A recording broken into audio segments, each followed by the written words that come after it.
بالله من شرور أنفسنا ومن سيئات أعمالنا ونعوذ بالله من شرور أنفسنا ومن سيئات أعمالنا ونعوذ بالله من شرور أنفسنا ومن سيئات أعمالنا من يهده الله فلا مضل له ومن يضلله فلا هادي له أشهد أن لا إله إلا الله وحده لا شريك له ونشهد أن سيدنا ونبينا وحبيبنا ومولانا محمدا صلى الله عليه وسلم عبده ورسوله أما بعد فأعوذ بالله من الشيطان الرجيم بسم الله الرحمن الرحيم كل نفس ذائقة الموت وإنما توفون أجوركم يوم القيامة فمن زحزح عن النار وادخل الجنة فقد فاز وما الحياة الدنيا إلا متاع الغرور صدق الله العظيم وقال رسول الله صلى الله عليه وسلم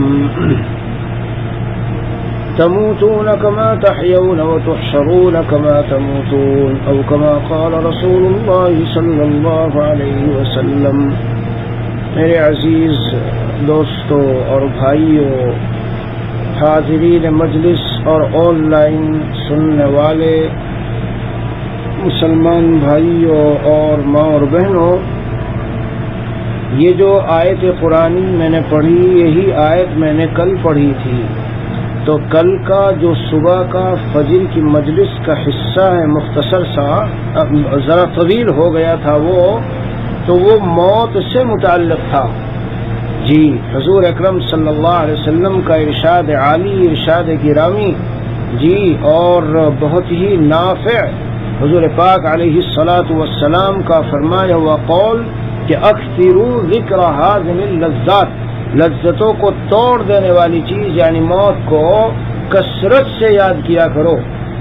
تو آج بھی اسی کو ہم ذرا سمجھ لو، قسط نمبر 2 اس کی، کل پہلی قسط تھی جو فجر کا کل بیان ہوا، اسے ہم کہتے ہیں موت کی یاد سے متعلق ہے وہ۔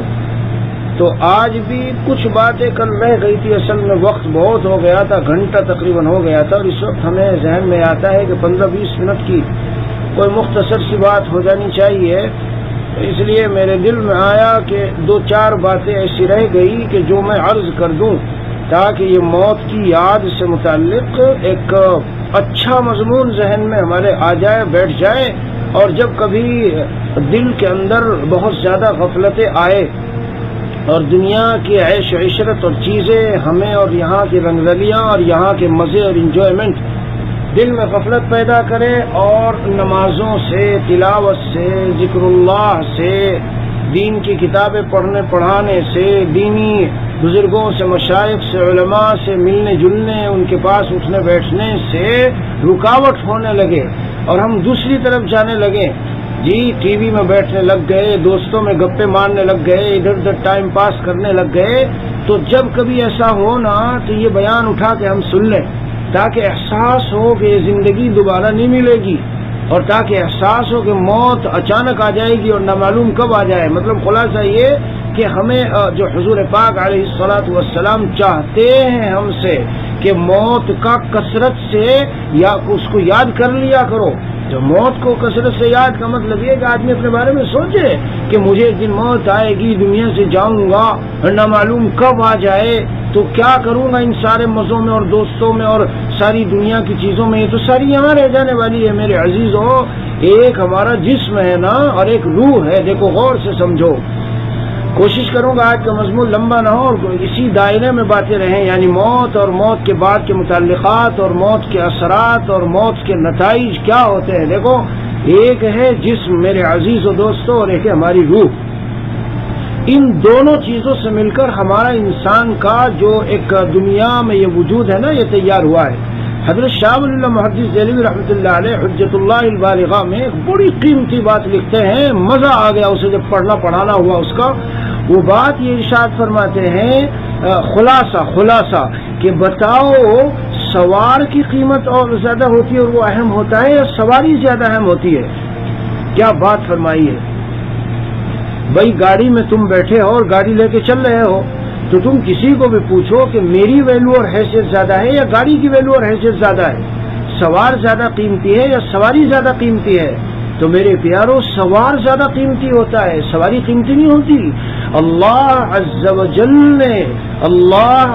جل نے عالم ارواح میں ہم سب کو جب حضرت آدم علیہ السلام کی پشت سے نکالا تھا نا چیونٹیوں کی شکل میں، اور سب سے عہد و پیمان لیا تھا اور پوچھا تھا الست بربکم، کیا میں تمہارا رب نہیں ہوں؟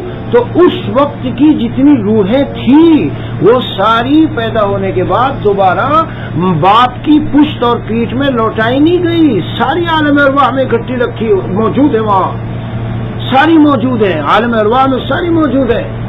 حدیث پاک کا میں ہے مضمون ہے اس کا، حضرت تھانوی رحمۃ اللہ نے نقل فرمایا، غالباً مشکات میں بھی، الارواح جنود مجندہ فما تعارف منها ائتلف وما تناکر منها اختلف، یہ جو روحیں ہیں یہ لشکروں کے لشکر پلٹنوں کی شکل میں ایک جگہ اکٹھی ہے، اور دنیا میں جب تم دیکھو کسی کی کسی سے دوستی اور مناسبت آپس میں اور میل جول اور تعلق اور ربط و ضبط، حالانکہ وہ امریکہ کینیڈا کا رہنے والا، وہ پاکستان کا رہنے والا، وہ سعودی کا رہنے والا، وہ انڈیا کا رہنے والا، لیکن مزاجوں میں مناسبت اور تعلق جب دیکھو اور میل جول اور لگاؤ دیکھو تو سمجھ لو کہ یہ روح وہاں عالم ارواح میں پاس میں تھی ایک دوسرے کے، اور جب مزاج کی مخالفت دیکھو اور عدم مناسبت تو سمجھ لو وہاں دور تھی۔ اس لیے ایسا ہوتا ہے بہت مرتبہ، مکان پاس پاس میں لیکن مزاج میں مناسبت نہیں، زندگی گزر جاتی ہے، کوئی پہچانتا بھی نہیں۔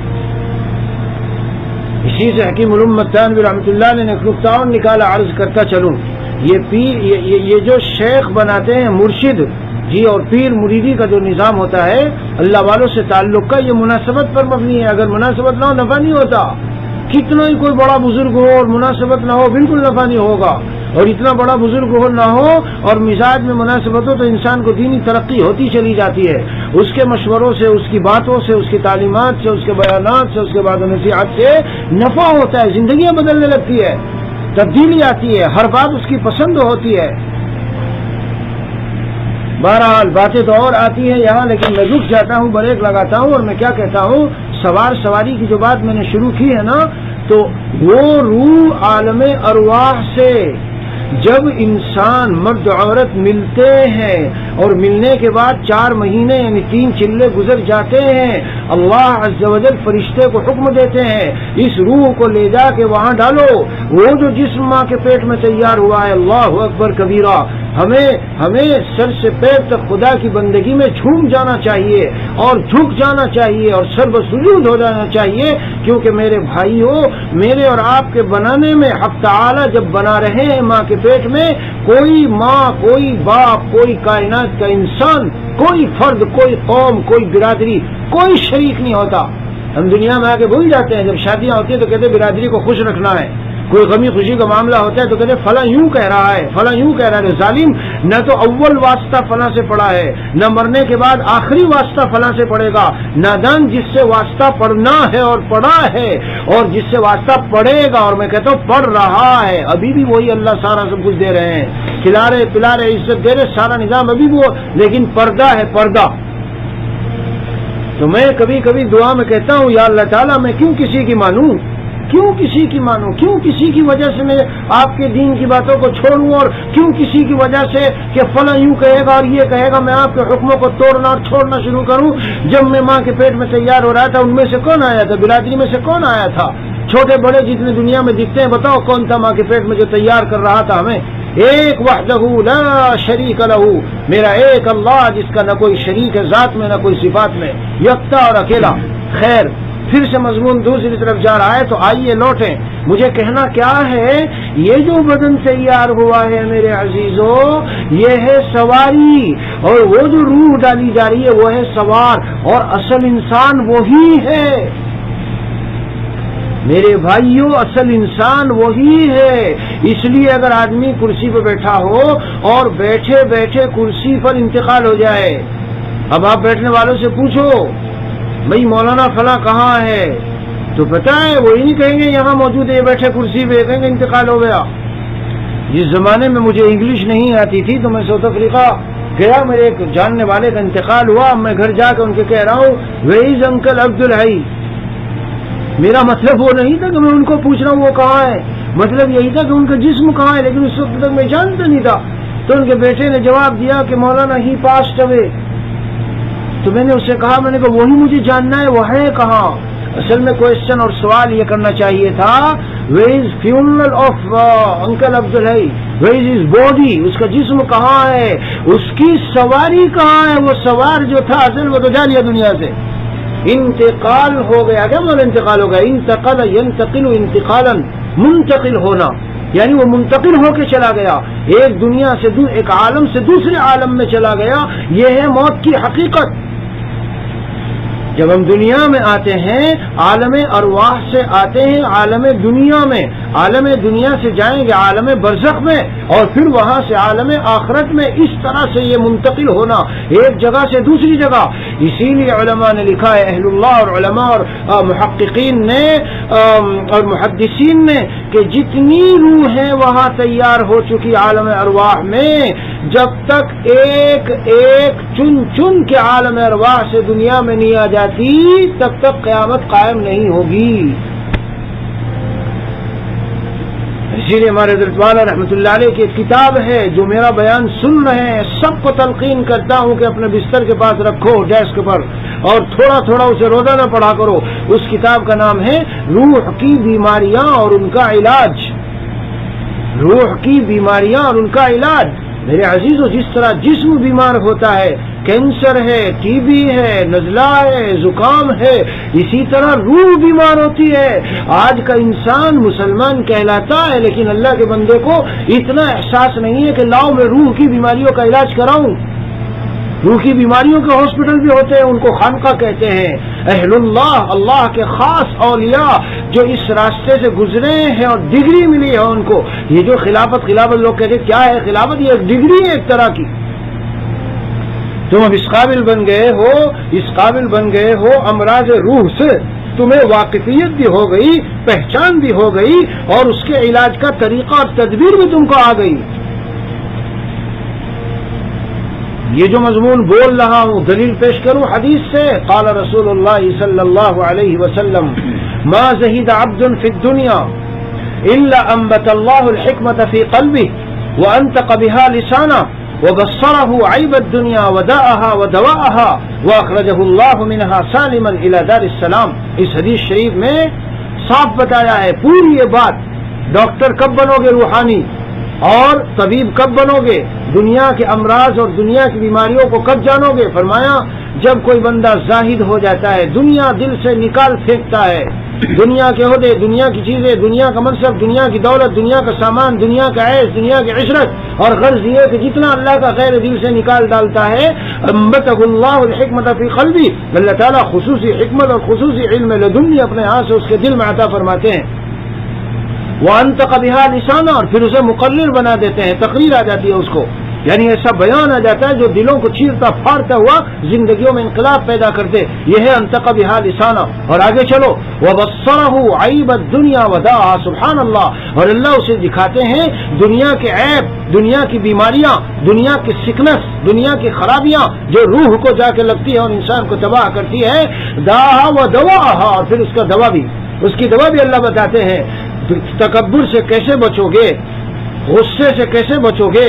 لوگ کہتے ہیں غصے کا علاج نہیں، میں کہتا ہوں غصے کا علاج انتہائی سہل، لیکن کسی بڑے سے پوچھو تو، کسی ماہر جو اسپیشلسٹ ہو اس سے پوچھو تو. لوگ کہتے ہیں تکبر کا علاج مشکل، میں کہتا ہوں تکبر کا علاج انتہائی سہل، انتہائی آسان، قریب نہیں آئے گا تکبر، غصہ قریب ہی نہیں آئے گا. سوال کیسے مولانا آپ تو اتنا آسانی سے بتا رہے ہیں؟ میری باتیں آپ یاد رکھ لو، چند چھوٹے چھوٹے جملے بولتا ہوں، دل کی تختی پہ لکھ لو، اگر زندگی بھر کبھی تکبر قریب آ گیا.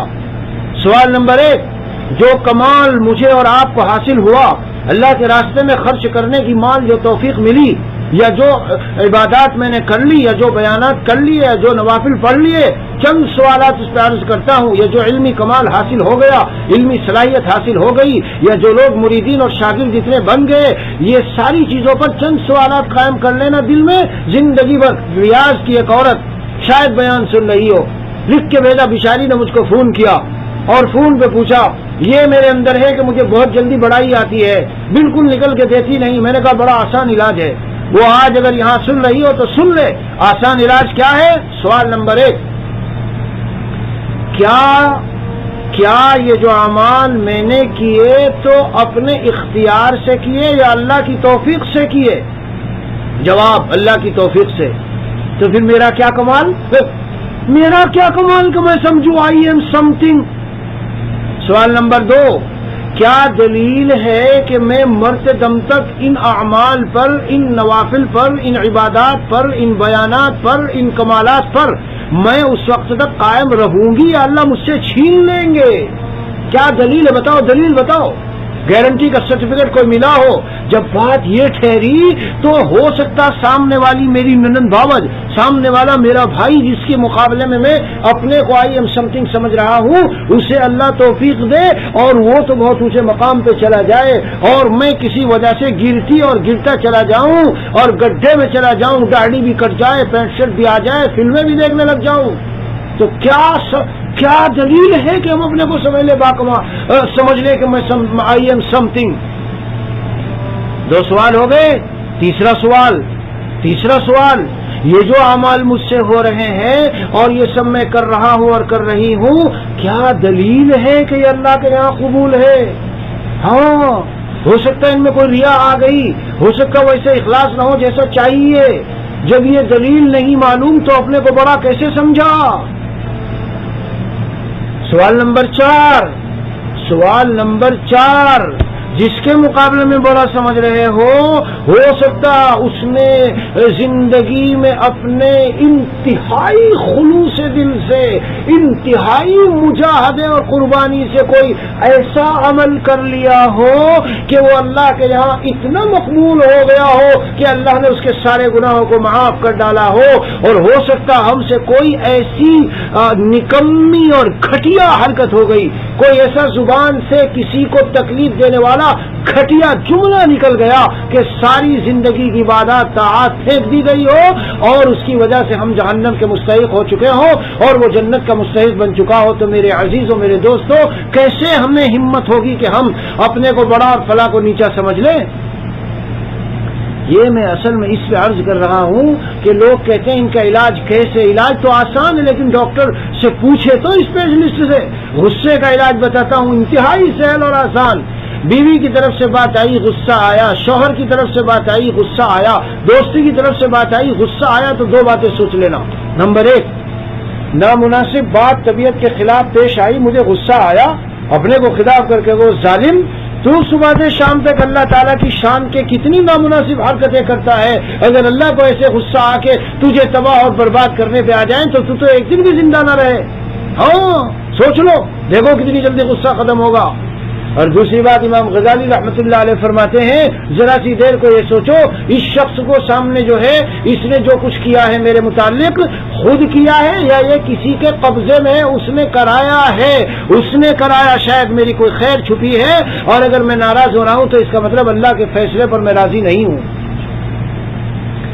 جو کچھ ہوا ہے میرے ساتھ, اب میں تیش میں, غصے میں, جوش میں دبا کے گردن مار دوں اور یہ کر دوں اور وہ کر دوں, تو سوال قائم کرو اپنے دل میں, یہ جو ہوا ہے سامنے والے سے جو کچھ واقعہ پیش آیا, یہ خود اس نے کیا ہے یا اس کے پیچھے کوئی طاقت ہے جو کرا رہی ہے؟ اگر کرا رہی طاقت کو مانتے ہو تو اللہ کے فیصلے پر, اللہ کا فیصلہ ہے اسی طرح تمہارے لیے, تو پھر اس اللہ کے فیصلے پر ناراض ہونا کیسا؟ یہ 2 باتیں سوچو, دیکھو غصے کا کتنی جلدی علاج ہوگا.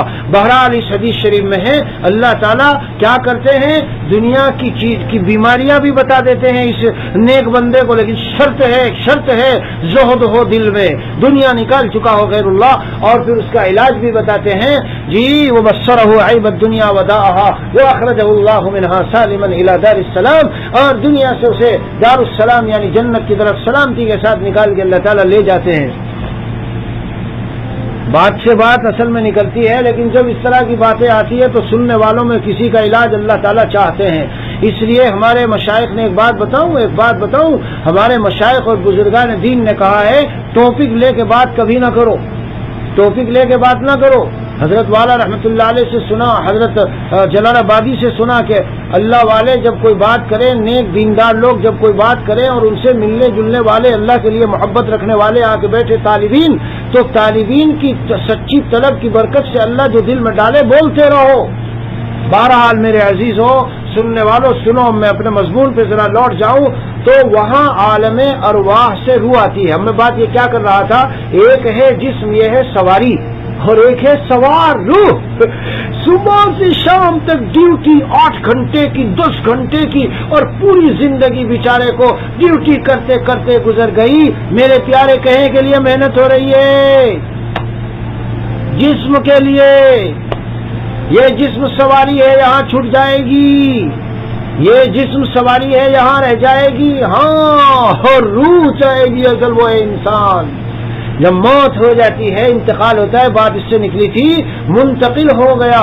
تو موت ہونے کے بعد جو باڈی پڑی ہے وہاں، کوئی آ کے پوچھے مولانا وہ فلاں کہاں ہے، عبداللہ، عبد الرحمان، راشد، ماجد بھائی، ہلو جی، وہ راشد کہاں ہے، وہ گھر میں ہے کہ جی نہیں، وہ تو ان کا تو انتقال ہو گیا۔ ارے بھائی پورا جسم تو پڑا ہے، آنکھ کان ناک سارا پڑا ہوا ہے، سارا اس کے پیر ہاتھ سارے نظر آ رہے ہیں، تم کہتے ہو انتقال ہو گیا، وہ ہے نہیں، کیا مطلب؟ مردے کو کوئی نہیں پکارتا، آ کے کوئی دوست پکارے، خالد، راشد، ماجد، کیا حال ہے؟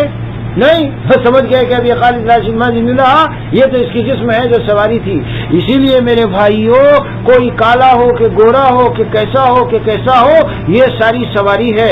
اللہ عز و جل کے ہاں قیمت انسان کی لگتی ہے جیسی روح کی پاکیزگی اور صفائی، جیسے روح میں کمالات، اور جیسے روح کے اوصاف، اور جیسے روح کے اندر تقوی، تعلق مع اللہ، ویسے انسان کی قیمت لگتی ہے۔ میرے پیاروں اور بھائیوں، روح بیمار بھی ہوتی ہے اور روح کی غذا بھی ہے، جس طرح جسم کی غذا بھی ہے اور جسم بیمار بھی ہوتا ہے اور پھر اس کی دوا بھی ہے، اسی طرح روح کی غذا بھی ہے جس سے اسے قوت ملتی ہے، طاقت ملتی ہے۔ بہت سے اصلاحی تعلق رکھنے والے، بیعت ہونے والے، وہ سوال کرنے لگتے ہیں کہ جی اعمال میں بڑی کمزوری آ گئی، تو بات کیا ہے؟ اعمال میں کیوں کمزوری آئی؟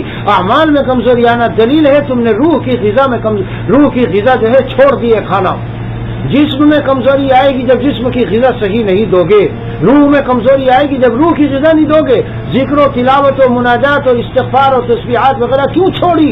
اگر ذکر اللہ جاری رہتا، سرکار دو عالم صلی اللہ علیہ وسلم نے فرمایا لِكُلِّ شَيْءٍ سَقَالَةٌ وَسَقَالَةُ الْقُلُوبِ ذِكْرُ اللَّهِ، ہر چیز کو صاف کرنے کے لیے، چمکانے کے لیے کچھ ہوتا ہے، اور روح کو اور دل کو چمکانے کے لیے اللہ کا ذکر ہے۔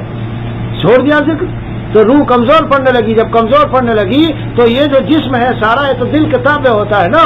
اگر دل کے اندر اللہ کی معرفت و محبت کے جلوے اور انوارات اور تجلیات جوش ماریں گے تو پھر جسم اسی کے تابع ہو کے چلے گا۔ ہاں، اس لیے اللہ والے جتنا کام اس جسم سے لیتے ہیں دوسرے کیوں نہیں لے پاتے؟ دین کا کام، اس لیے کہ ان کے قلب میں وہ جلوے ہیں، اللہ تعالیٰ کی معرفت و محبت کی تجلیات ہیں، اس لیے وہ کام لیتے ہیں۔ تو بہرحال میرے بھائی، ایک کیا سمجھا رہا ہوں میں، موت کا اصل مضمون ہے، موت کو سمجھانا چاہتا ہوں۔ موت اصل میں ہے کیا؟ جسم یہ سواری اور انسان ہے سوار، اور وہ نکل کے چلا، اور وہ گیا قبر میں گیا تو وہ انسان گیا باقاعدہ، ہاں، اس سے وہاں سوال کیا جا رہا ہے، جسم تو سارا ملا مٹی میں خاک ہو گیا، اور اب یہ جسم یہاں رکھا ہے، اس سے پہلے ہی روح نکل کے چلی گئی، پہنچتی ہے، لے جائی جاتی ہے آسمانوں میں، پوری تفصیلی نقشہ ہے۔ مومن کی روح نکالتا ہے فرشتہ، عمدہ قسم کا شاندار ریشمی کپڑا لاتا ہے، خوشبو سے معطر روح نکال کے لے کے جاتا ہے۔ جب روح نکالنے کا وقت آتا ہے، اس سے پہلے ہی یہ روح بدن میں مچلنے لگتی ہے، بے قرار ہونے لگتی ہے، اور لے جانے سے پہلے ذرا پوچھتا ہے اس سے، چلیں لے کر یا چھوڑیں امتحاناً۔ یہ روح کہتی ہے خدا را اس گھر میں دنیا میں مجھے رہنا نہیں ہے، مجھے نہیں رہنا یہاں، مجھے لے کے چلو، فوراً لے کے چلو۔ مگر یہ کون ہے؟ یہ وہ ہے جس نے دنیا میں رہتے ہوئے اللہ کو یاد رکھا ہے۔ حدیث پاک میں نے پڑھی نا ابھی، موت آئے گی ایسے جیسے جیو گے، اور جیسے جیو گے ویسے موت آئے گی، اور جیسے موت آئے گی ویسے حشر ہوگا۔ اس لیے حالت احرام میں کسی کی موت آئے، حالت احرام میں حشر ہوگا، اللہ کی راہ میں لڑتے ہوئے ٹکڑے ہوا اسی حالت میں حشر ہوگا۔ تو جیسے جیو گے ویسے موت آئے گی۔ تقوی کے ساتھ جی رہا ہے آدمی، سارے دل کے ارمانوں کو اور ناجائز چیزوں کو اور لوگوں کی مخلوق کی ایذاؤں کو سہ سہ کے جی رہا ہے۔ اب وہ جب دنیا سے جاتا ہے بڑی مزے کے ساتھ جاتا ہے میرے عزیزوں۔ ہائے ہائے ہائے، قرآن نے اور حدیثوں نے سارا منظر بیان کر دیا۔ جب اس کی روح نکلتی ہے اور یہاں سے جاتا ہے، ملائکہ تیار رہتے ہیں اور خطاب ہوتا ہے اس کو، یا ایتھا النفس المطمئنہ، اے مطمئن روح، ارجعی الی ربک راضیۃ مرضیہ، لوٹ کے آ جا اپنے رب کی طرف، خوشی خوشی چلیا، پرواہ نہ کر۔ ان الذين قالوا ربنا الله ثم استقاموا تتنزل عليهم الملائكة ألا تخافوا ولا تحزنوا وأبشروا بالجنة التي كنتم توعدون۔ جنہوں نے کہا ہمارا رب اللہ ہے، پھر اس پر جمے رہے، کہنا آسان ہے۔ یہ سارا ریاض مسلمان ہے، سب یہاں مسلمان ہیں، سب اللہ رب کسے مانتے ہیں؟ اللہ کو مانتے ہیں۔ کہنا آسان لیکن جمنا، حالات آئے جمع ہوا ہے۔ رشوت بالکل نہیں لینی، سود بالکل نہیں لینا، دھوکہ بالکل نہیں دینا، جھوٹ بالکل نہیں بولنا رزق کمانے کے لیے۔ کیوں؟ میرا رب اللہ ہے۔ شادیوں میں بیاہوں میں لوگ کہہ رہے رسمیں کر لو، کرنی نہیں ہے، سارے لوگ ناراض ہو رہے، ہو جاؤ، ناراض ہونا تو ہو جاؤ، میرا رب اللہ ہے، مجھے عزت وہ دیتا، کھانا پینا وہ دیتا ہے۔ اسے کہتے ہیں جمنا۔ آسان نہیں ہے، یہی مشکل ہے۔ کہنا آسان ہے، محبت کا دعویٰ آسان، لیکن اس کے تقاضوں پہ جمنا مشکل ہوتا ہے۔ اب کیا ہوتا ہے میرے عزیزوں؟ جو جمع رہا ڈٹا رہا، ملامتیں آئی، تان و تشنی آئی، چاروں طرف سے لوگوں نے جملے کسے، بہت سہنا پڑا، بہت برداشت کرنا پڑا، دل پہ چھریاں چل گئی، لیکن ڈٹا جمع رہا۔ اب جب یہ جا رہا ہے، تتنزل علیہم الملائکہ، فرشتے کہتے ہیں لا تخافوا، ڈرنے کی بات نہیں، ڈرنا آگے کی چیز سے متعلق اور غم پیچھے کی چیز سے۔ کیا مطلب؟ جو آگے جو کچھ پیش آنے والا تجھ سے ڈرنا نہیں ہے، بہت خوشیاں ہی خوشیاں ہیں۔ قبر بھی جنت کے باغوں میں سے ایک باغ بن جائے گی، اور عالم ارواح میں بڑے اہل اللہ اور اللہ والوں کے ساتھ تمہاری روح پہنچ جائے گی اور مزے آ جائیں گے، بہاروں میں آ جاؤ گے۔ ولا تحزنوا، اور غمگین مت ہونا، شاندار بنگلہ چھوٹ رہا ہے، بہت فرما بردار بیوی چھوٹ رہی ہے، اور میرے جوان بیٹے بیٹیاں چھوٹ رہی ہے۔ اللہ تعالیٰ کہلوا دیتے ہیں غمگین ہونے کی ضرورت نہیں ہے۔ اسی لیے اللہ والے دنیا سے کس طرح جاتے ہیں؟ سنو، طائب صاحب کے اشعار سناتا ہوں۔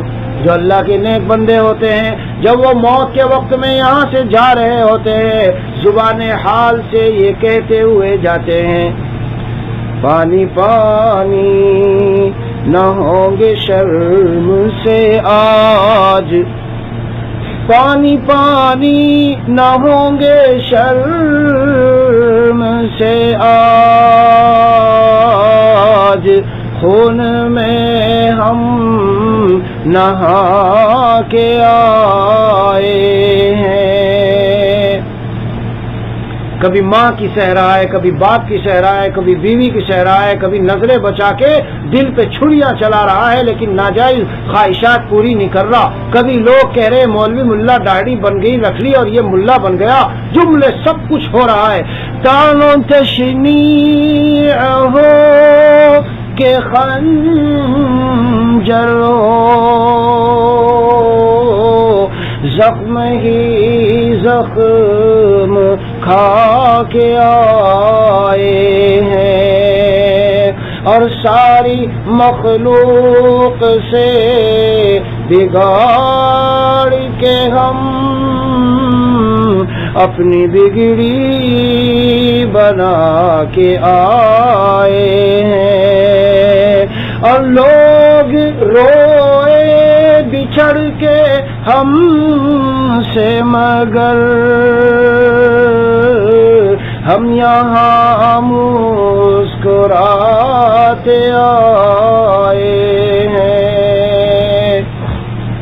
یہ اللہ کا بندہ خوشی خوشی جا رہا ہے، لوگ موت سے ڈرتے ہیں، یہ موت سے مزے لے رہا ہے۔ ارے واہ، اللہ سے ملاقات کا پروانہ، اللہ سے ملاقات کی خبر، آثار ایسے لگ رہے ہیں ساری 60 سالہ زندگی کی محنت کا آج ثمرہ ملنے کا دن آ چکا ہے۔ موت حبیب و محبوب کے درمیان ایک پل کا نام ہے. اس پل سے گزرو، گزرتے ہی ادھر اللہ عز و جل کی ذات عالی. اس پل سے گزرو آخرت کی نعمتیں. اس پل سے گزرو تمہاری جو دنیا میں جیسے سیلری ملتی ہے، تنخواہ ملتی ہے، انعامات ملتے ہیں، پرائزز ملتے ہیں، وہ ملنے کا عالم اب شروع ہو رہا ہے. دیکھ اللہ کا نیک وفادار بندہ موت سے کیوں گھبرائے گا؟ وہ نہیں گھبراتا. اس لیے میرے بھائیوں اور عزیزوں دوستوں، دنیا میں اس طرح جینا چاہیے کہ جب موت کا وقت آئے خوشی خوشی دنیا سے جا رہا ہو. حدیث پاک میں جیسے میں نے عرض کیا، جیسے جیو گے ویسے موت آئے گی. نیکی پر، تقوی پر، اللہ کی صحیح بندگی پر. آدمی کہتے ہیں ہمیں خاتمہ ایمان پر ہو جائے، تو حضرت مفتی محمود صاحب گنگوہی سے رحمت اللہ علیہ سے کسی نے پوچھا کہ ایمان پر خاتمے کی کیا صورت؟ فرمایا ہر وقت زبان کو تر رکھو اللہ کے ذکر سے. من کان آخر کلامہ لا الہ الا اللہ دخل الجنہ. جس کا آخری کلام لا الہ الا اللہ و جنت میں داخل ہوگا. تو جو ہر وقت اللہ کی یاد کرتا رہے گا، انہی وقتوں میں سے کوئی وقت تو ہوگا جس میں موت آئے گی، اور ہر لمحہ وہ اللہ کو یاد کر رہا ہے تو انہی لمحات میں سے ایک لمحہ ایسا ہوگا موت آئے گی. تو گویا موت آئے گی تو اللہ کو یاد کرتے کرتے آئے گی تو خاتمہ ایمان پر ہو جائے گا. ہمارے استاد سے حضرت مفتی محمود الحسن گنگوہی رحمت اللہ علیہ جی مرحوم، ان کو ایک مرتبہ ہاسپٹل میں ہم ملنے کے لیے گئے تو دیکھا کہ بستر پر پڑے ہیں بظاہر بے ہوش ڈاکٹر کے کہنے کے مطابق، لیکن یہ زبان برابر چالو تھی. دور سے دیکھنے والا دیکھ رہا تھا کہ زبان پہ لا الہ الا اللہ کا ذکر برابر جاری ہے.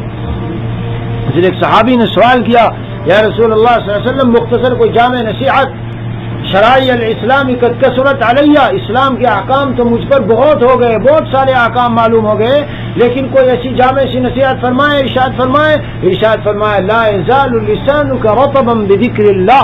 تمہاری زبان اللہ کے ذکر سے، اللہ کی یاد سے تر و تازہ رہنی چاہیے. اسی کو میرے شیخ رحمت اللہ علیہ فرماتے ہیں، یہ بھیگی بلی کی طرح زبان کو اندر کیوں بٹھا رکھا ہے؟ اسے اللہ کے ذکر سے چالو رکھو. جب یہ چالو رہتی ہے دل صاف ستھرا رہتا ہے، دل صاف ستھرا چمکدار رہتا ہے، عبادات میں مزہ آتا ہے، اور بڑے بڑے کام، بڑے بڑے عبادات کے کام، بڑے بڑے طاعات کے کام آسانی سے ہو جاتے ہیں. چلیے ہم ذرا آگے بڑھ جائیں. قرآن کریم کی آیت جو میں نے پڑھی اور ایک دو حدیث شریف اس کی تشریح کر کے موت کا مضمون چل رہا تھا اس کو پورا کر دوں. یہاں تو بیچ میں یہ بات آ گئی تھی میرے دوستوں، اسے ذرا دل کے کسی خانے میں جگہ دے کے اسے رکھ لینا اچھی طرح محفوظ. روح کی بیماریاں، جسم کی بیماریاں، روح کی غذائیں، جسم کی غذائیں. ہاں، روح طاقتور ضعیف و کمزور ہوتی ہے، جسم بھی طاقتور ضعیف و کمزور ہوتا ہے. مولانا کیا چیز ہے یہ روح؟ نہ میں جانوں نہ آپ جانے، نہ جاننے کی ضرورت، لیکن اتنی حقیقت کھلی ہوئی ہے جب انسان مردہ ہوتا ہے کیا نکلا اس سے آخر؟ ہاتھ بھی ویسا، پیر بھی ویسا، کان بھی ویسے، ناک بھی ویسے، سر کے بال بھی ویسے، چہرہ بھی ویسا. یارو کیا نکلا اس سے آخر؟ ایسی کیا چیز گئی ہے؟ بس وہ جو چیز نکل کے گئی ہے اسی کو روح کہتے ہیں. ہندو بھی مانتے ہیں، پتہ نہیں کیا آتما واتما کہتے ہیں، وہ بھی مانتے ہیں ایک چیز ہے. یار کبھی دیکھی تو نہیں، ارے تو سردی کبھی دیکھی، گرمی کبھی دیکھی جی، نیند کبھی دیکھی؟ نیند آ رہی، کہاں نیند دکھانا؟ ارے آ رہی یار مان لے. نہیں مانتا، نہیں میں نہیں مانتا نیند کوئی چیز ہے. کیوں؟ اس لیے کہ میں نے نہیں دیکھی آج تک. ہاں تو ماننا پڑے گا میرے دوست، ماننا پڑے گا. روح ایک شے، ایک چیز ہے، اور اصل انسان اسی کا نام ہے. یہ جاتا ہے تو انسان مردہ، اور یہ جاتی ہے تو انسان مردہ، اور ماں کے پیٹ میں یہ آتی ہے تو انسان زندہ.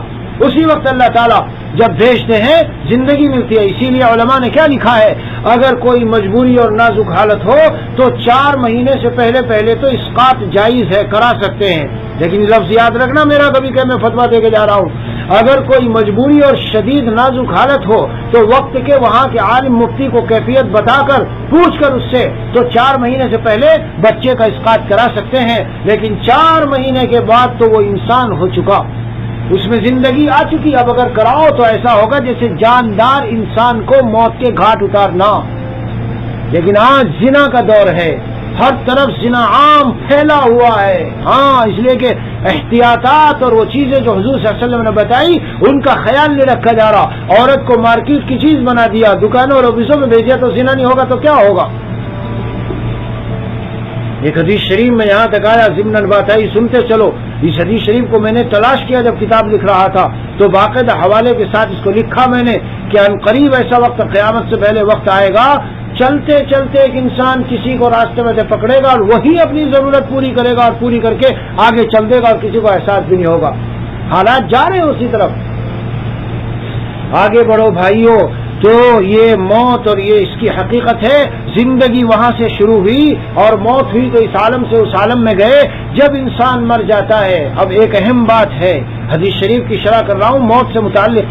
جب انسان مر جاتا ہے تو قال رسول اللہ صلی اللہ علیہ وسلم انقطع عنہ عمله, موت کے ساتھ ساتھ اس کے سارے اعمال کا سلسلہ بند.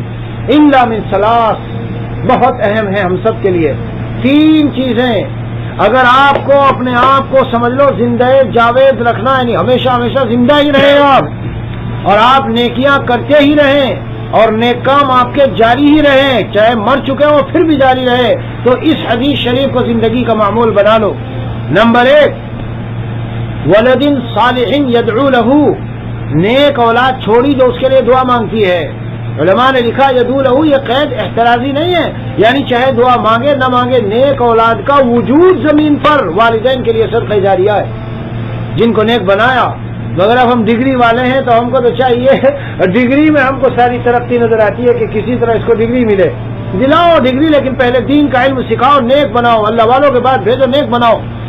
میرے شیخ رحمۃ اللہ علیہ مولانا رومی کی ایک بات کا ترجمہ کرتے ہوئے فرماتے ہیں, میں نے جب سنی تو میرے دل کو لگی اور مزہ آ گیا, یعنی میں جھوم اٹھا. فرماتے ہیں اے لوگو, اگر کوئی گھوڑا ہو, گھوڑا تیز نہ چلتا ہو, سست رفتار ہو, تم اسے ڈنڈے مار مار کے, ڈنڈے بجا بجا کے جو ہے نا, اور اسے تیز چلانا چاہو, بہت مشکل ہو جائے گا چلنا. مٹھے گھوڑے کو جو تیز نہیں چلتا, سست چلتا ہے, چند دن کے لیے تیز رفتار گھوڑوں میں ڈال دو, دیکھنا وہ خود دیکھ دیکھ کے کیسے تیز بھاگنا شروع ہو جائے گا. کتنی پیاری بات. اپنی اولاد کو نیک بنانے کے لیے تقریریں, کتابیں اور مطالعہ اور نیٹ پر معلومات اور انفارمیشن 1000 کوششیں کرنا, لیکن میرے پیارو یاد رکھنا, کسی انسان کے اللہ والا بننے کے لیے, ہماری اولادوں کے اللہ کا نیک بندہ بننے کے لیے, اور ہمارے مزاج میں نیکی اور تقوی شرائط کرنے کے لیے سب سے آسان نسخہ ہے روئے زمین پر جہاں اللہ والوں کی جماعت موجود ہو, طالبین, سالکین, نیک لوگ موجود ہو, وہاں اپنی اولاد کو ڈال دو, آٹومیٹکلی خود بخود وہ نیک بن جائے گا. بڑی پیاری بات ہے. وہ گھوڑا جو مٹھا اور سست چلتا ہے, دہ ڈنڈا, وہ بیچارہ مر تو جائے گا, لیکن تیز دوڑنا مشکل ہے. لیکن اسی گھوڑے کو ان گھوڑوں میں ڈالو جو تیز دوڑتے ہیں, پہلے وہ کوشش کرے گا, اور تھوڑی سی کوشش کے بعد دیکھنا کہ کس طرح سے وہ خود تیز دوڑنا شروع کر دے گا. آسان نسخہ. تو جب انسان کو موت آ جاتی ہے میرے دوست, تو سارا سلسلہ زندگی کا ختم. لیکن اولاد صالح کو اگر چھوڑا ہو, نیک اولاد. نمبر 2, کوئی علم چھوڑا ہو, شاگرد ہیں, علماء ہیں, کتابیں ہیں, تصنیفات ہیں, بیانات ہیں, چھوڑ کے گیا, لوگ سن رہے ہیں, فائدہ اٹھا رہے, کتابیں پڑھ رہے, فائدہ اٹھا رہے, سمجھ لو ابھی بھی گویا کہ زندہ ہے. ہمارے شیخ حضرت والا عارف باللہ حضرت مولانا شاہ حکیم محمد اختر صاحب نور اللہ مرقدہ اتنا ذخیرہ چھوڑ گئے, کتابوں کی شکل میں, خلفاء کی شکل میں, شاگردوں کی شکل میں, قیامت تک کے لیے سمجھ لو صدقہ جاریہ. دنیا سے چلے گئے لیکن گویا کہ زندہ. اور نمبر 3 یہ ہے, کوئی صدقہ جاریہ کا کام کرا دیا, کسی مدرسے میں کوئی درسگاہ بنا دی, جی کسی جگہ میں کوئی مسجد تعمیر کرا دی, کہیں قرآن کی درسگاہیں تیار کرا دی, کہیں اللہ والوں کے بیٹھنے کی کوئی جگہ تیار کرا دی, کچھ نہ کچھ ایسا سلسلہ کر گیا, پانی کا چشمہ, پانی کا نل جاری کرا دیا. ایسے بہت سارے نیک کام ہیں. وہ قبر میں جا کے ٹھنڈک محسوس کر رہا ہے, ادھر قرآن پڑھا جا رہا اس درسگاہ میں, ادھر اللہ کا نام لیا جا رہا اس جگہ میں, اور فائدہ سارا اس کو پہنچ رہا ہے. کیوں؟ اس کے سائے کا انتظام, اس کے در و دیوار کا انتظام جس شخص نے کیا ہے. جب تک یہ در و دیوار اور سایہ قائم رہے گا, اور یہاں اللہ کا نام لیا جاتا رہے گا, قرآن پڑھا جاتا رہے گا, بیانات ہوتے رہیں گے, تب تک اس کو ثواب ملتا رہے گا. میرے عزیزوں, موت تو سب کو آنی ہے, سمجھدار وہ ہے. حضور پاک صلی اللہ علیہ وسلم فرماتے ہیں موت سب کو آئے گی، لیکن سمجھدار وہ ہے الکیس من دان نفسہ وعمل لما بعد الموت، عقل مند انسان وہ ہے کہ جو اپنے نفس کو کنٹرول کرے اور مرنے کے بعد کی زندگی کے لیے اعمال کرتا رہے۔ والعاجز اور بے وقوف احمق نادان ناسمجھ وہ ہے جو من اتبع نفسہ ہواہا، خواہشات نفسانی کے پیچھے لگا ہوا ہے، وہ تمنا علی اللہ، اور اللہ پر تمنا لگائے بیٹھا، ارے میں تو مروں گا تو ہو جائے گا، سب چل جائے گا۔ میاں اللہ کریم نقطہ نواز حضور اکرم صلی اللہ علیہ وسلم نے فرمایا، ایک قرآن کی آیت لمبا بس ذرا سی شرح کر دوں اس کی، اللہ تعالیٰ جس کو ہدایت دینے کا ارادہ کرتے ہیں اس کے سینے کو اسلام کے لیے کھولتے ہیں۔ ایک صحابی نے سوال کیا، پھر حضور صلی اللہ علیہ وسلم نے فرمایا ان النور اذا دخل فی الصدر انفسا، نور جب سینے میں آتا ہے تو سینہ کشادہ ہو جاتا ہے۔ صحابی نے سوال کیا اس کی کشادگی کی نشانی کیا ہے؟ ارشاد فرمایا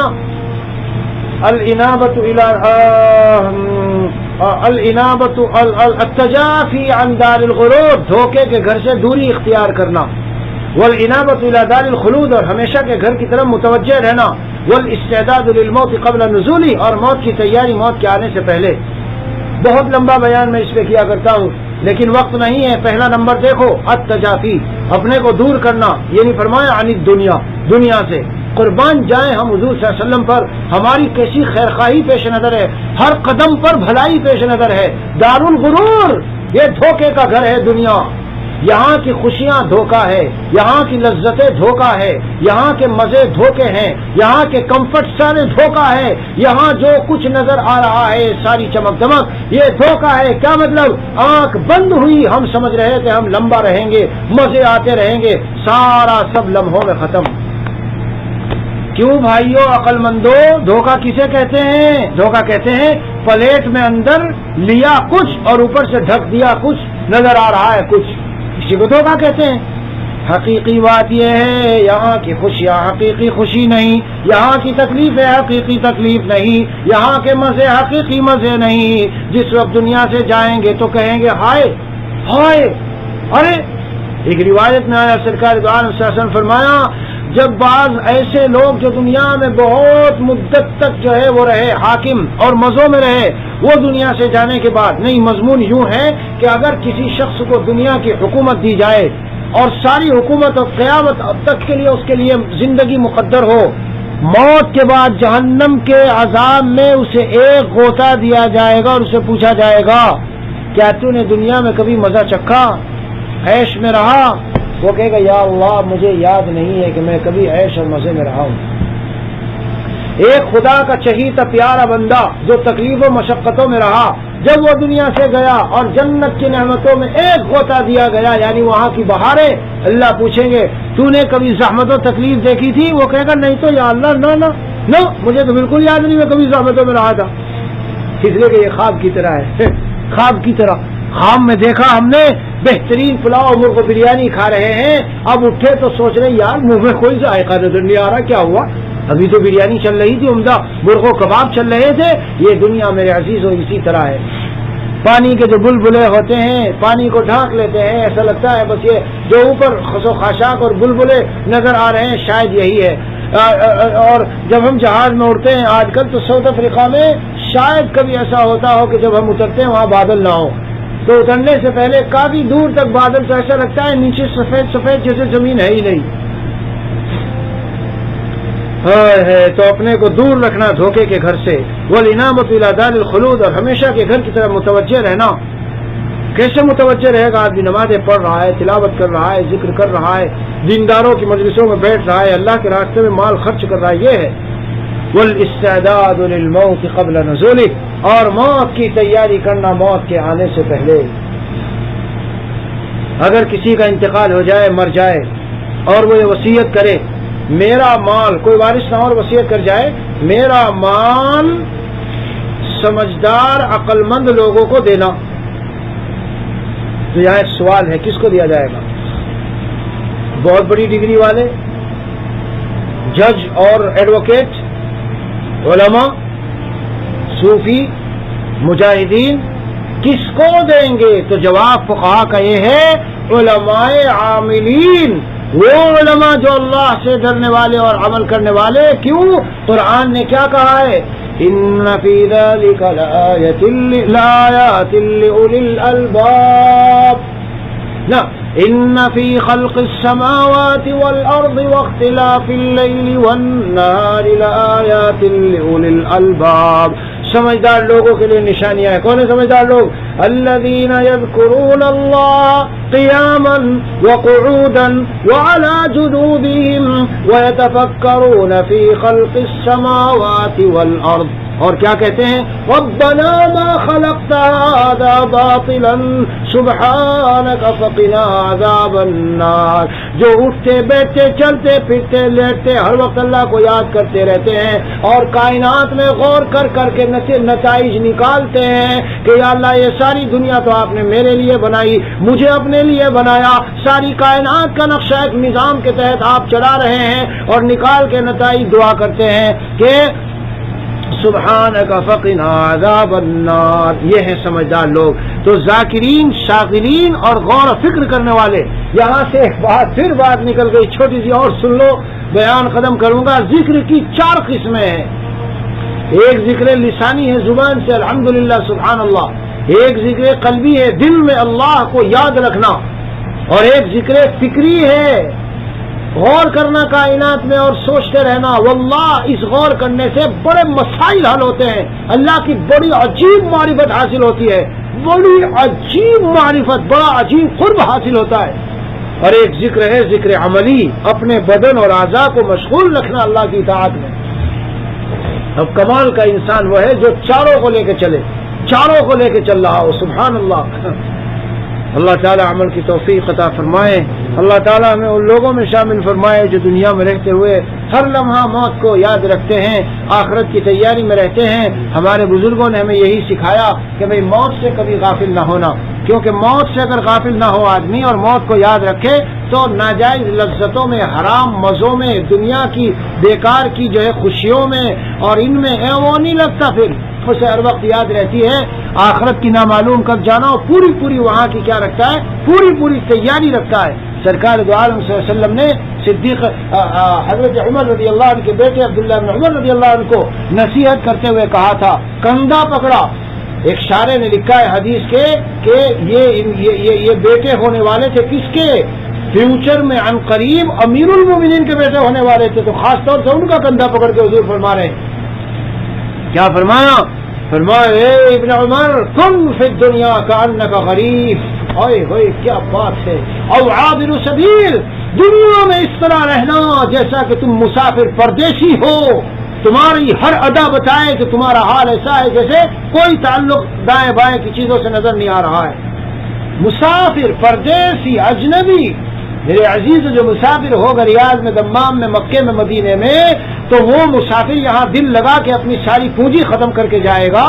اس کو تو سفر کرنا ہے. بلکہ فرمایا بلکہ اس سے بھی آگے سن لے ابن عمر، کیا عابر سبیل، ایسے رہنا جیسے راستہ گزرنے والا.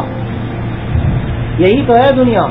آئے دن سنتے ہیں چچا کا انتقال ہو گیا، تایا کا ہو گیا، اس کی کڈنی فیل ہو گئی، اس کا دل کا دورہ پڑ گیا. وہ خوب دولت کمائی تھی، دبئی میں بڑے بڑے شاپنگ، اس کے وہ گاڑی کی ورک شاپ، بڑی ورک شاپ تھی اور سب کچھ تھا، لیکن لمحوں میں یوں چلتا بنا. تو فرمایا ایسے رہنا جیسے راستہ پار کرنے والا. جو راہ گزر ہوتا ہے میرے پیاروں، دائیں بائیں دیکھ کر دل لگا کے بیٹھتا نہیں، کیونکہ آگے اس کی منزل ہے. ہمارے اور آپ کے آگے منزل ہے، قبر کی منزل. اللہ اکبر کبیرہ. حضرت عثمان غنی رضی اللہ عنہ جب جاتے تھے وہاں رو پڑتے تھے، اور میرے عزیزوں اتنا روتے تھے، قبر پہ جا کے اتنا روتے تھے. فرمایا کہ دہڑی مبارک آنسوؤں سے تر ہوتی تھی. یہ کون تھے؟ عشرے مبشرہ میں سے جن کو جنت کی خوشخبری سنائی گئی. اتنا روتے تھے. کسی نے کہا آپ جنت و جہنم کا ذکر ہوتا ہے تو یہ تاثر نہیں ہوتا جہنم کے ذکر سے، مگر آپ قبر پہ اتنا روتے ہیں؟ فرمایا حضور اکرم صلی اللہ علیہ وسلم نے فرمایا ہے القبر اول منزل من منازل الاخرہ. یہ قبر آخرت کی منزلوں میں سے سب سے پہلی منزل ہے. جو اس سے نجات پا گیا آگے کے مسائل مراحل آسان ہیں، اور جو اس میں پکڑا گیا پھر تو آگے مسائل ہی مسائل اور مسائل ہی مسائل ہیں. ہاں سرکار دو عالم صلی اللہ علیہ وسلم کا ارشاد ہے، فرمان ہے، ارشاد فرمایا ما رأیت منظرا الا والقبر افظع منہ، میں نے کبھی کوئی منظر اتنا بھیانک اور سنگین نہیں دیکھا جتنا قبر کا سنگین بھیانک منظر ہے۔ فرمایا قال رسول اللہ صلی اللہ علیہ وسلم القبر روضۃ من ریاض الجنہ او حفرۃ من حفر النار، او کما قال رسول اللہ صلی اللہ علیہ وسلم، یہ قبر جنت کے باغوں میں سے ایک باغ ہے۔ میرے پیاروں، میرے عزیزوں، میرے سامعین و سامعات، کس کے لیے باغ ہے؟ جو دنیا میں خدا کو بھول کے رہا ہو اور نیٹ کی گندگیوں میں لگا رہا ہو اور دنیا کے عیش و عشرت میں ڈوب گیا ہو، نہ سود کا کوئی اسے وہ ہے کہ اس سے بچنا ہے، اس کا اہتمام، گانے بجانے سے نہ بچنے کا اہتمام، جیسے چاہے منمانی زندگی گزاری، نہیں نہیں نہیں۔ ایمان والے اللہ کے بندوں کے لیے وہ جنت کے باغوں میں سے ایک باغ ہے، ہاں، اور یا جہنم کے گڈھوں میں سے ایک گڈھا ہے۔ اللہ تعالیٰ جو ہے دنیا ہی میں ایسے لوگوں کے ساتھ ایسا سلوک ہوتا ہے، اور وہ جب ہے کہ جب نفس کو دبا کے آدمی رہا ہو، ہاں، نفس کو دبا کے۔ موت پہ قصہ کل بھی یاد آیا تھا، آج بھی چلتے چلتے عرض کر دوں۔ میری ایک خالہ کا واقعہ ہے عجیب۔ وہ خالہ بیچاری ویسے تو کوئی بہت بڑی پڑھی لکھی نہیں تھی، لیکن یہ گاؤں کی دیسی عورتیں جو پہلے ہوتی تھی نا، یہ شوہروں کی بڑی خدمت کرتی تھی میرے بھائی، ہاں، اور شوہر کی خدمت میں سمجھو کہ عورت کی جنت چھپی ہوئی ہے۔ میں کہتا ہوں شوہر کو خوش رکھنا عورت کی سمجھ لو کہ جنت چھپی ہوئی ہے۔ ہر وہ عورت، حدیث شریف میں ہے، جو عورت اس حال میں ہو کہ اس کا شوہر اس سے راضی ہو، سمجھ لو کہ جنت میں چلی گئی۔ وزوجها عنها راض، اس کا شوہر، یہ حدیث شریف میں کلمات آئے، اس سے راضی ہو۔ تو موت پر ہی سناتا ہوں، چند سال، 3-4 سال پہلے کی بات ہے، بڑی ہم سے بیچاری کو بڑی محبت تھی، دیکھ دیکھ کے تڑپ اٹھتی تھی، کاش میری اولاد بھی اس طرح ہو جاتی، اور کاش اس طرح، بہت زیادہ حد تک جو محبت، ماں بالکل حقیقی ماں۔ ویسے تو خالۃ ام، حدیث شریف میں آیا کہ خالہ گویا ماں ہے، لیکن کسی کسی کو بہت ہی ہوتی ہے۔ جب اس کی موت کا وقت آیا، سنو، انتہائی عبرت کی بات آپ کو بتاتا ہوں اور نفع ہوگا۔ موت کا وقت آیا تو ایک دن پہلے ایسے چارپائی پہ بیٹھی بیٹھے کہنے لگی، یہ گھوڑے پہ کوئی آدمی کھڑا ہے، یہ کہہ رہا تمہیں لینے آیا ہوں، ہٹاؤ اسے، یہاں سے ہٹا لو۔ ہمارے خالو زندہ تھے، زندہ تو تھے بیچارے، لیکن معذور تھے، 4-5 سال تک چارپائی پر بیٹھے رہے۔ اس قدر خدمت اس نے کی کہ 2 بجے رات کو اٹھو، میرے تیل لگاؤ، بدن میں درد ہے، پھر ابھی جا کے لیٹی، پھر آدھے گھنٹے کے بعد ذرا اٹھو، پانی دو مجھے، پھر سے اٹھ رہی ہے، پیشانی میں کبھی بل بھی نہیں آتا تھا، یہ کیفیت تھی، اتنی خدمت، اور اس طرح سے خود خند پیشانی کے ساتھ۔ ہم کبھی کہتے تھے ملنے آؤ، خالہ کہتی تھی بیٹا کیسے آؤں، تمہارے خالو سخت بیمار، ان کو چھوڑ کے آیا نہیں جاتا، بہرحال خدمت کرتی تھی۔ تو ایک دن پہلے کہتی ہے کہ یہ گھوڑے پہ کوئی ہے، اسے ہٹاؤ یہاں سے۔ ہمارے خالو کہنے لگے کہ گھوڑے پہ تو کوئی بھی نہیں ہے۔ کہاں کیا نظر آ رہا تجھے، تو بیمار ہے، تیری طبیعت خراب ہے، پتہ نہیں کیا دکھ رہا، تو لیٹ جا پیچھے۔ یہ کھڑا نا، یہ کھڑا یہاں سامنے، یہ کہہ رہا تجھے لینے آیا، لے کے جاؤں گا، ہٹا دو اسے یہاں سے۔ کچھ نہیں ہے، کچھ نہیں ہے، تو لیٹ جا پیچھے کو چھوڑ۔ رات کو طبیعت بہت بگڑ گئی اور زیادہ خراب ہوئی۔ اب پتا کیا کہتی ہے، اب کہتی ہے ہٹاؤ یہ اپنے یہاں سے لحاف، ہٹاؤ یہ اپنی رضائی اور لحاف، ہٹاؤ یہ کمبل سمبل سب ہٹاؤ یہاں سے، مجھے نہیں رہنا یہاں۔ وہ گھوڑے والے آئے تھے لے کے مجھے جنت دکھا کے لائے، اتنا شاندار جگہ دکھا کے لائے، اب میرا جی نہیں لگ رہا یہاں، ہٹا لو سارا، ہٹا لو میرے آس پاس جو کچھ ہے سب ہٹاؤ، میں جا رہی ہوں، میں جا رہی ہوں، مجھے 1 منٹ یہاں اب رہنا نہیں ہے، مجھے جانا ہے، میں نے جو جگہ دیکھی اب میں ٹھہر نہیں سکتی یہاں۔ وہ خالو پھر سے کہہ رہے کیا ہو گیا تجھے، مجھے جانا ہے، میں دیکھ کے آ گئی۔ تھوڑی دیر کے بعد روح پرواز کر گئی، چلتی بنتی۔ موت ہے، عبرت کی موت، کیا شاندار موت۔ میں نتیجہ نکالا کہ زندگی پر اتنی خدمت اپنے شوہر کی، اللہ اکبر۔ وہ بیچارے کبھی ڈانٹتے تھے، کبھی کچھ بھی کر دیتے تھے، لیکن نہ کسی سے شکوہ، نہ کسی سے گلا، نہ کسی سے کچھ کہنا، ہر وقت اس طرح رہی بیچاری، اور اخیری 4-5 سال تو کمال کر دیے، یہ صلہ دیکھنے کو ملا۔ اور ایسے اللہ کریم ہے میرے بھائی، دنیا میں کی ہوئی کوئی نیکی اللہ ضائع نہیں کرتے، کیا ایسے ہی بس ہم کرتے جا رہے ہیں اور کچھ نہیں مل رہا ہے، دنیا میں بھی صلہ ملتا ہے اور آخرت میں بھی ملتا ہے۔ اللہ عز و جل ہمیں صحیح معنی میں تیاری کی توفیق عطا فرمائے۔ میرے بھائیو، بولنا تو آسان ہے لیکن اصل عمل ہے۔ اللہ تعالی ہم سب کو عمل کی توفیق عطا فرمائے۔ ہم دنیا میں اس طرح سے جئیں کہ حق تعالی ہمارے قلب کا حال ایسا کر دے کہ ہر وقت آخرت کی طرف متوجہ رہے، دنیا میں ہمارا جی نہ لگے، دنیا آئے گی قریب لگے گی، ارد گرد ہو، کوئی حرج کی بات نہیں۔ پانی میں کشتی چلتی ہے لیکن کشتی میں پانی اندر نہ جانا چاہیے، اگر اندر گیا تو سب ہلاک ڈوب جائیں گے۔ تو ہمیں ضرورت ہے، پیسے کی ضرورت ہے، مال کی ضرورت ہے۔ دیکھو بس ایک بات ہے، چلتے چلتے کہہ دوں اور بیان ختم۔ مال کو یہ نہ سمجھا کرو تو دنیا ہے، بیکار ہے۔ حلال مال، ایسی بات کہوں گا کہ شاید کبھی سنی ہو، حلال مال اتنی بڑی چیز ہے کہ قرآن میں اللہ نے کعبے کو اپنے گھر کو قیام فرمایا ہے، ادھر حلال مالوں کو قیام فرمایا ہے۔ انسان کی بقا کا سامان، یہ تعبیر، یہ کلمہ اللہ نے بیت اللہ کے لیے استعمال کیا اور حلال مالوں کے لیے۔ وَلَا تُؤْتُوا السُّفَهَاءَ أَمْوَالَكُمُ الَّتِي جَعَلَ اللَّهُ لَكُمْ قِيَامًا، اور جَعَلَ اللَّهُ الْكَعْبَةَ الْبَيْتَ الْحَرَامَ قِيَامًا۔ جس کو اللہ نے حلال مال دیا خرچ بھی کرے اور احتیاط سے رکھے کہ آگے کوئی ضرورت پڑ سکتی ہے، مستقبل میں میری نوکری جاب چھوٹ گئی تو کوئی ایسا مسئلہ پیش آ سکتا ہے، اس لیے کم از کم 2-4 سال کی اتنی محفوظ رہنی چاہیے۔ سرکار دو عالم صلی اللہ علیہ وسلم جو سید المتوکلین تھے، توکل والوں کے سردار، 1 سال کا نفقہ بیوی کو ازواج کو دیتے تھے۔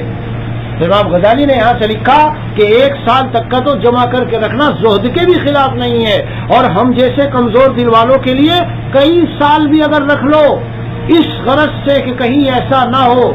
ہاں، مال جب خوب ہے تنخواہ تو خوب کھوکھڑا رہے ہیں، ادھر ادھر خوب بڑے بڑے خرچے کر رہے ہیں، اور جاب چھوٹ گئی یا کچھ ہو گیا، کمپنی بند ہو گئی یا کوئی معاملہ ہوا، اب ہاتھ پہ ہاتھ دھرے بیٹھے، جی ہمیں مدد کرو، جی ہماری ہیلپ کرو، جمعیتوں کو خط لکھ کے دے رہے ہیں، ہم محتاج ہیں، تمہاری زکات کے زکات دو۔ میاں ٹھیک ہے، حالات سب پہ آ سکتے ہیں، لیکن میرے پیارے کچھ تو تم سوچتے، بڑی تنخواہوں میں پل رہے تھے تو بڑے بڑے خرچے کر رہے تھے۔ سمجھداری کی بات یہ ہے اعتدال پہ رہے، اور اپنی ذاتیات پہ تو آدمی سادگی کے ساتھ خرچ کرے، سادگی کے ساتھ اللہ کی راہ میں خرچ کرنا کیجئے۔ اللہ کی راہ میں خرچہ وہ ہے جو باقی ہے، محفوظ ہے، اور اس کی برکت سے اللہ تعالیٰ بہت دیتے ہیں، بہت دیتے ہیں، بہت دیتے ہیں۔ اس آدمی پر وہ حالت آنے ہی نہیں دیتے، ہاں آنے نہیں دیتے۔ لا تحصی، اے اسماء گن گن کے نہ دینا ورنہ اللہ گنتی شروع کر دیں گے۔ یا بلال، اے بلال انفق، خرچ کرتا ہے، ولا تخش من ذی العرش اخلال، عرش والے اللہ سے تنگ دستی سے مت ڈرنا، میں نے خرچ کیا تو کل کو کیا ہوگا، 10,000 میں سے 1,000 دیے، لاکھ میں سے 10,000 دیے تو یہ تو 90,000 بچ گئے، نہ 90 نہیں بچے، یہ بہت زیادہ ہو گئے۔ بیماری اور بہرحال یہ پورا مضمون ہے، کسی دن پھر بیان کروں گا۔ اللہ تعالی ہم سب کو عمل کی توفیق عطا فرمائے۔ وصلی اللہ تعالی علی خیر خلقہ سیدنا و مولانا محمد وعلی آلہ واصحابہ اجمعین۔ سبحان ربک رب العزت عما یصفون وسلام علی المرسلین والحمد للہ رب العالمین۔ آج اگرچہ بیان پھر بھی لمبا ہو گیا، مگر آج تو چھٹی کا دن ہے، اس لیے ہم اپنے ذکر کے معمول کو پورا کریں گے انشاءاللہ جی، اس کے بعد پھر مجلس جو ہے ختم ہوگی۔ حدیث پاک میں آیا ہے، جناب رسول اللہ صلی اللہ علیہ وسلم نے ارشاد فرمایا، جو شخص روزانہ 100 مرتبہ لا الہ الا اللہ پڑھ لے گا، اللہ تعالیٰ قیامت کے دن اس کے چہرے کو 14ویں رات کے چاند کی طرح چمکاتے ہیں، جی 100 مرتبہ پڑھنے پر۔ اسی طرح حدیث شریف ہے، جناب نبی کریم علیہ الصلاۃ والسلام کا ارشاد عالی ہے، لکل شیء سقالہ، ہر چیز کو چمکانے اور صاف کرنے کے لیے کوئی چیز ہوا کرتی ہے، دلوں کو چمکانے والا اللہ عز و جل کا ذکر ہے۔ جب لا الہ الا اللہ پڑھے تو تصور کرے کہ ہماری لا الہ 7 آسمانوں کو پار کر کے عرش آدم پر پہنچ رہی ہے، اور اللہ عز و جل سے ملاقات کر کے اللہ تعالیٰ کی محبت اور انوارات لا رہی ہے۔ کیا کہا مولوی صاحب آپ نے، 7 آسمانوں کو پار کر کے عرش آدم پر؟ جی ہاں، اس کا ثبوت اور دلیل حدیث شریف ہے، جناب رسول اللہ صلی اللہ علیہ وسلم نے فرمایا، لا الہ الا اللہ لیس لہا حجاب دون اللہ، لا الہ الا اللہ اور اللہ کے درمیان کوئی حجاب نہیں ہوتا. یعنی ہم جب لا الہ الا اللہ کہتے ہیں گویا ڈائریکٹ آسمانوں پر عرش اعظم پر اللہ کے ہاں پہنچتی ہے. پہلے 3 مرتبہ درود شریف پڑھے اور لا الہ کہتے ہوئے ہلکا سا دھیان کریں کہ اللہ کا خیر نکل رہا ہے. لا الہ کا مطلب کوئی معبود نہیں سوائے اللہ کے، کوئی میری بگڑی بنانے والا نہیں، کوئی حقیقت میں موجود رہنے والا نہیں، کوئی مجھے نفع پہنچانے والا نہیں، کوئی مجھے عزت دینے والا نہیں، کوئی مجھے مال دینے والا نہیں، کوئی مجھے راحت دینے والا نہیں، کوئی میرے دنیا آخرت کے مسئلے حل کرنے والا نہیں الا اللہ. تو اس لیے ہلکے ہلکے سے تصور کرنا چاہیے. پہلے 3 مرتبہ درود شریف پڑھ لیجئے. اللہم صلی علی محمد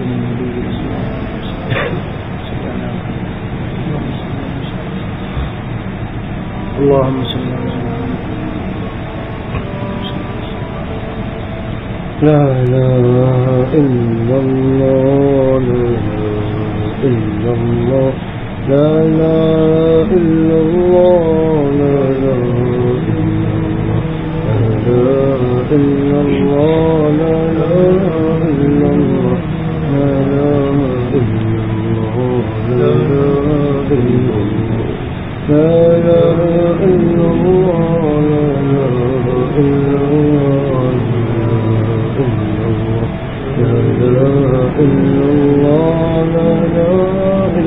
اللہ لا الہ الا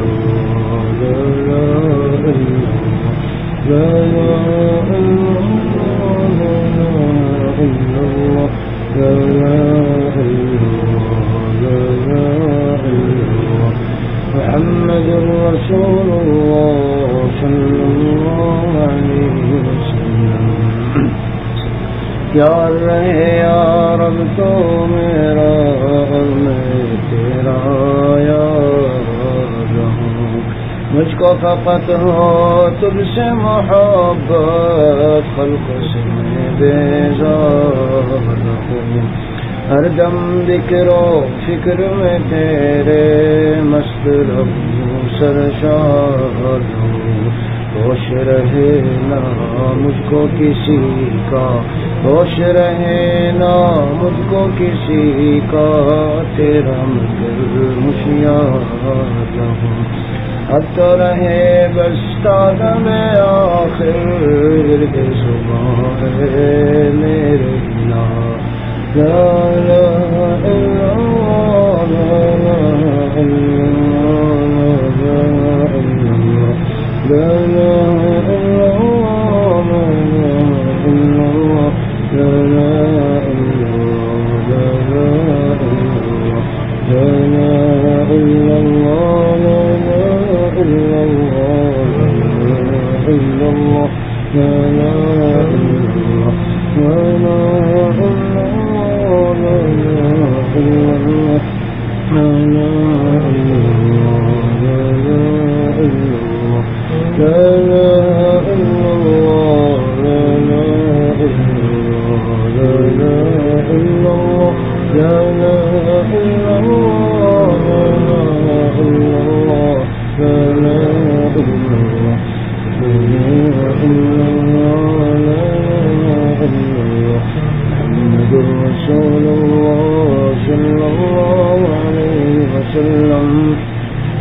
یاد میں تیری سب کو بھلا دو، کوئی نہ مجھ کو یاد ہے.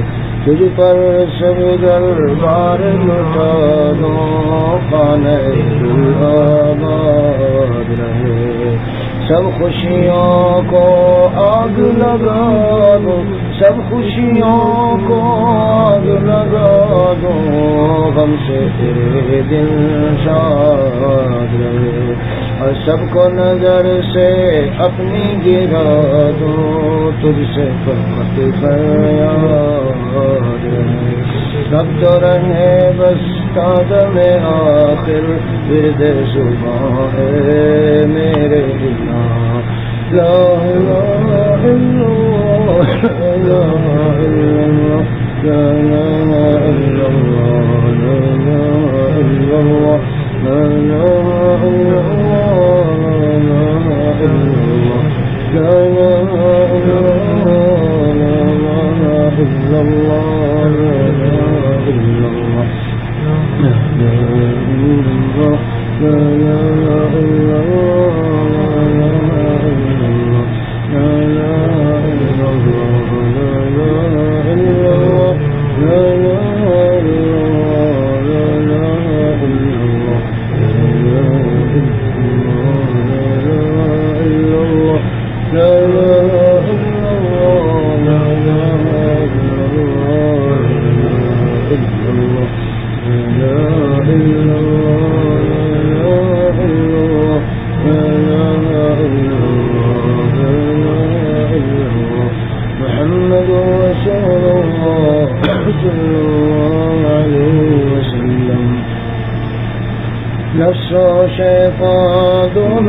مل کر ہائے کیا ہے مجھ کو تباہ، نفس و شیطان دونوں نے مل کر ہائے کیا ہے مجھ کو تباہ۔ اے میرے مولا میری مدد کر، اے میرے مولا میری مدد کر، چاہتا ہوں میں تیری پناہ، اے میرے مولا میری مدد کر، چاہتا ہوں میں تیری پناہ۔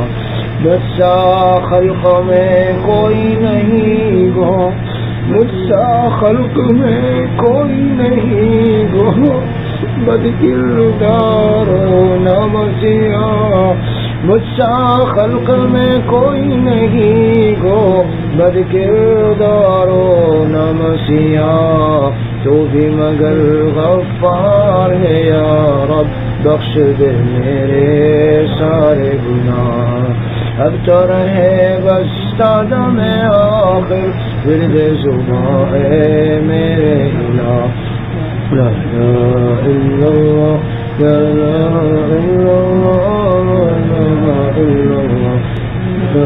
الا اللہ، لا الہ الا اللہ، لا الہ الا اللہ، لا الہ الا اللہ، لا الہ الا اللہ، لا الہ الا اللہ، لا الہ الا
ایک تسبیح مداد اللہ اللہ کی پڑھ رہے ہیں اس تصور سے کہ ایک زبان منہ میں ہے اور ایک زبان دل میں ہے، دونوں سے ایک وقت اللہ اللہ نکل رہا ہے۔ ہمارے بدن کا رواں رواں، خون کا قطرہ قطرہ، گوشت کا ٹکڑا ٹکڑا، سب ہمارے ساتھ اللہ اللہ کہنے میں مشغول ہے۔ قرآن کریم میں آیا ہے وَإِن مِّن شَيْءٍ إِلَّا يُسَبِّحُ بِحَمْدِهِ، ہر چیز اللہ کی تسبیح بیان کرتی ہے، لیکن تم سمجھتے نہیں ہو۔ پہلی بار اللہ پر جل جلالہ کہنا چاہیے، اللہ جل جلالہ وشانہ، اللہ اللہ اللہ اللہ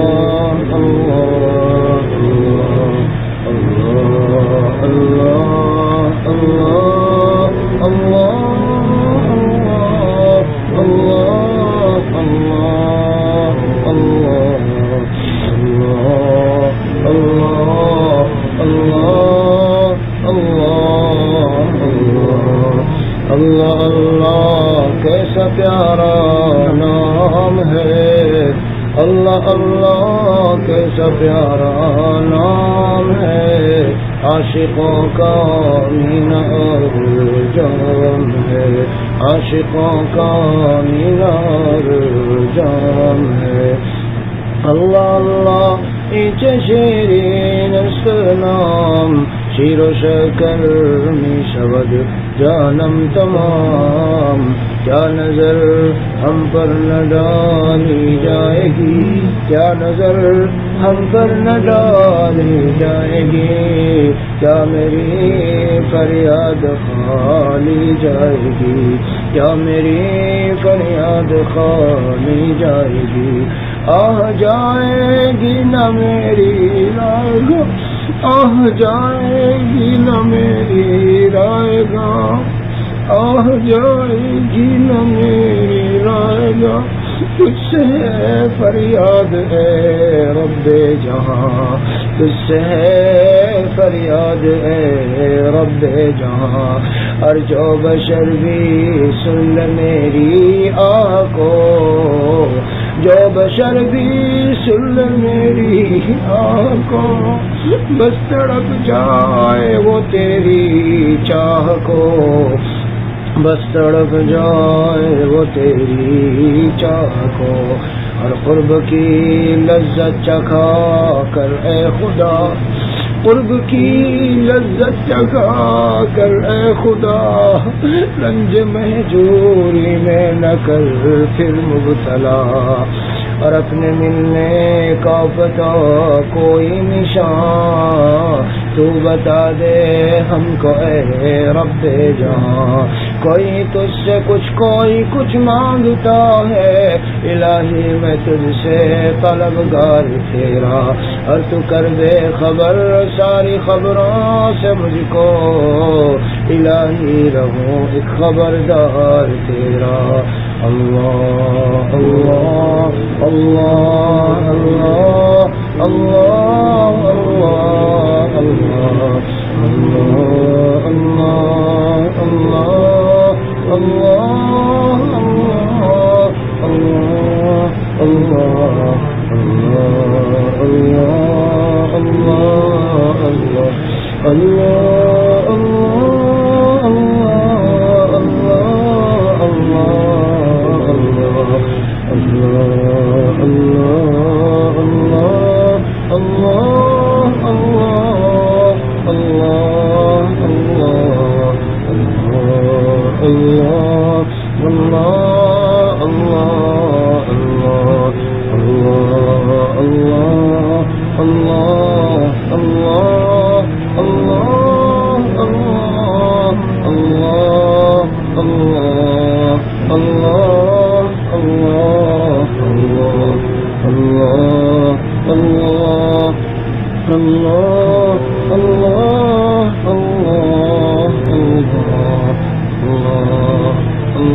جزا اللہ عنا محمد صلی اللہ علیہ وسلم لا الہ الا اللہ سبحانک